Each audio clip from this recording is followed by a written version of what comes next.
Seandainya saya ditahan, bahkan terdakwa, bahkan terpidana, kemudian dipenjara, saya senang, tidak masalah. Kemarin itu kan terjadi pengeroyokan, penganiayaan pada saya. Saya ini sudah dirawat selama 12 hari Mbak, di rumah sakit jiwa.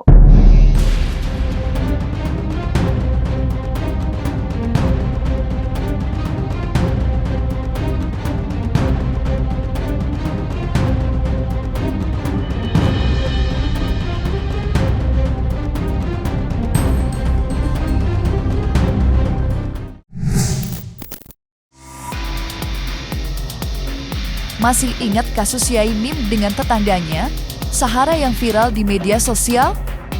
Ya, mantan dosen UN Maulana Malik Ibrahim, Imam Muslimin atau Yai Mim, resmi ditetapkan sebagai tersangka dalam kasus atas laporan yang dibuat Sahara di Polresta Malang.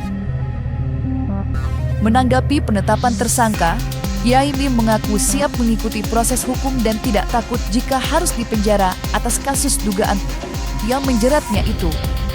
Tetapi dari penetapan status tersangka itu terungkap jika Yai Mim masih berkonflik dengan tetangganya, Sahara dan suaminya.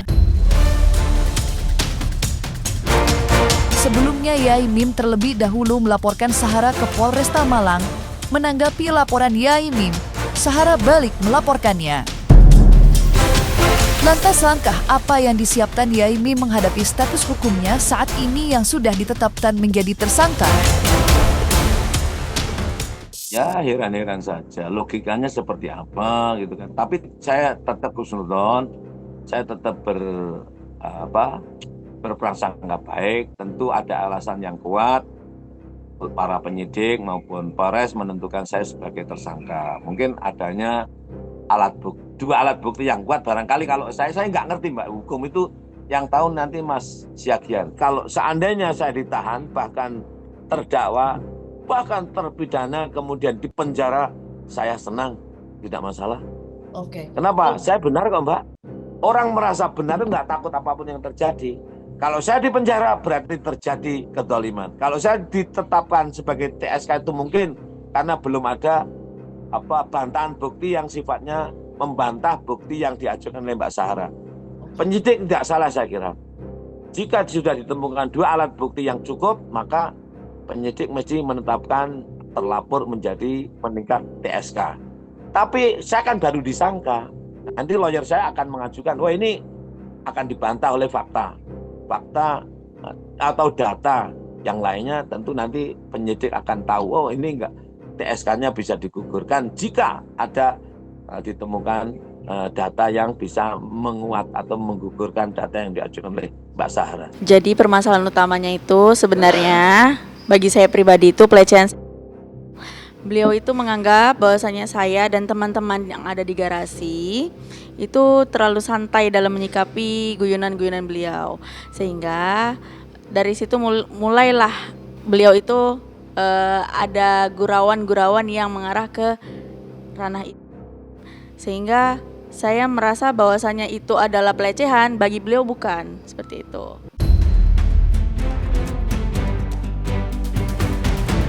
Lama tak terdengar, Yai Mim mengaku mendapat perlakuan tak menyenangkan dari orang-orang dekat Sahara, yakni adanya dugaan penganiayaan. Ya, karena pengeroyokan itu pula Yai Mim mendapat perawatan serius. Sampai dengan saat ini pihak Sahara sendiri belum buka suara atas tudingan Yai Mim yang menyebut adanya tindak kekerasan yang dialaminya. Tentu saja ini bukan tudingan main-main mengingat tindak penganiayaan atau pengeroyokan dapat dikenakan pidana baik dalam KUHP lama maupun baru. Lantas seperti apa kronologis kejadian pengeroyokan yang diduga dilakukan orang terdekat Yai Mim? Kemarin itu kan terjadi pengeroyokan, penganiayaan pada saya. Sampai ini saya itu masih dalam perawatan. Tadi pagi ketika saya berada di Blitar, itu saya harus periksa ke Rumah Sakit Budi Rahayu. Kemarin saya periksa di Saiful Anwar. Karena kamarnya penuh, saya nginep di Regent. Pagi-pagi harus periksa lagi. Dan ternyata saya ini harus dirawat, sarannya dokter harus dirawat selama 3 hari. Tapi kamarnya habis, dan saya mohon maaf kalau harus nyewa hotel, lalu lari dari hotel ke rumah sakit agak berat. Lalu saya ditawa. Nah, saya juga direkomendasikan oleh beberapa orang agar supaya ke Pak Purnomo di Lamongan untuk apa? Dianggapnya saya ini masih ada sisa-sisa atau masih bahkan tambah nemen ya sakit jiwa saya itu. Karena terlalu banyak pikiran, banyak tekanan sehingga saya itu mengalami semacam depresi mayor ya gitu ya. Kata dokter Ika, saya itu mengalami depresi mayor yang harus ditangani oleh ahli, seorang psikiater yang ahli di bidangnya. Dan saya sudah terus ditangani secara intensif sampai sekarang ini oleh dokter Ika. Dan saya secara rutin masih minum obat itu fluoxetine apa namanya. Dan ini rencananya nggak tahu kapan saya harus ke Pak Purnomo ya. Dilakukan oleh Mas Periot Montor sama Mas Agila Rahang Patah. Agil itu yang saudaranya Sahara ya? Pacarnya, Mbak. Oh, oke. Itu kan Orang bilang, atas dasar apa, Romo? saya tidak ngerti ya. Siang itu kan saya rapat dengan Mas Agustian di Alure. Jam 9 saya bilang sama teman-teman itu, tolong dilihat di rumah itu barang. Kan di situ itu hampir tiap hari ada kerusuhan. Kebetulan saya di rumah itu ada orang sedang masang paving ya. Mas Ucil sama Mas Ali. Rupanya ketika kami memasang paving jalan itu panas mereka itu.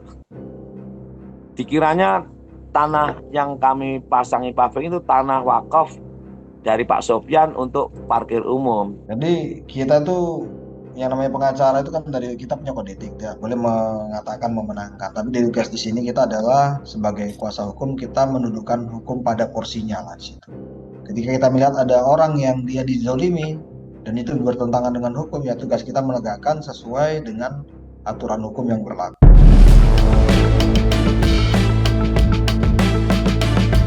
Meski sudah resmi ditetapkan menjadi tersangka, Yai Mim mengaku sama sekali tidak gentar maupun takut.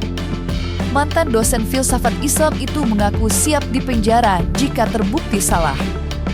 Sebelum ditetapkan menjadi tersangka, hubungan Yai Mim dengan Sahara terus bergolak hingga berujung saling lapor ke polisi. Hubungan Yai Mim dengan Sahara dan keluarganya memang terus memburuk. Namun begitu, Yai Mim tetap berupaya membuka perdamaian dan mengakhiri perseteruannya baik dengan Sahara maupun suaminya yang bagi Yai Mim sama sekali tidak menguntungkan dengan adanya pertengkaran yang terus-menerus. Saya ini berkali-kali ngajak ketemu Pak Sofyan. Kalau Mbak Sahara belum, kalau Pak Sofyan sudah, bahkan kepada saudara-saudaranya, ayolah kita akhiri. Apa sih? Kalau saya di penjara, itu apa untungnya, Pak Sofyan? Nggak ada kan? Kalau saya memenjarakan Pak Sofyan, apa untungnya saya? Tapi dia ngotot. Saya ini berkali-kali ngajak ketemu Pak Sofyan. Kalau Mbak Sahara belum, kalau Pak Sofyan sudah, bahkan kepada saudara-saudaranya, ayolah kita akhiri. Apa sih? Kalau saya di penjara, itu apa untungnya, Pak Sofyan? Nggak ada kan? Kalau saya memenjarakan Pak Sofyan, apa untungnya saya? Tapi dia ngotot. Sudah, saya ini sudah dirawat selama 12 hari kok Mbak di rumah sakit jiwa di Lawang itu. Nah, saya sebenarnya ingin nambah lagi, tapi dokter Ika tahu-tahu memanggil istri saya, lalu istri saya jemput. Lalu saya pulang. Itu masih sampai sekarang masih dirawat dan saya tiap bulan rutin dikasih obat fluoxetine namanya saya minum.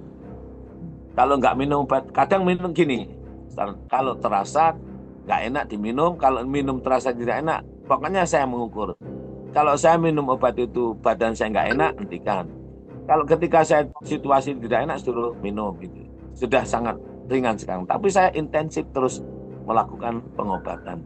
Saya itu pasien rumah sakit jiwa sampai sekarang. Selama kuasa saya belum dicabut dan beliau masih memerintahkan, meminta untuk dilakukan proses hukum, saya maju terus, Mas.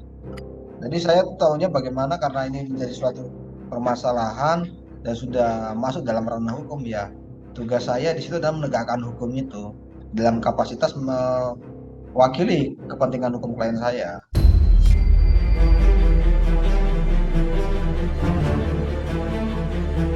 Nah, selesai sudah, Cumi Lovers. Jangan lupa untuk like, subscribe, dan juga share channel YouTube Cumi Cumi.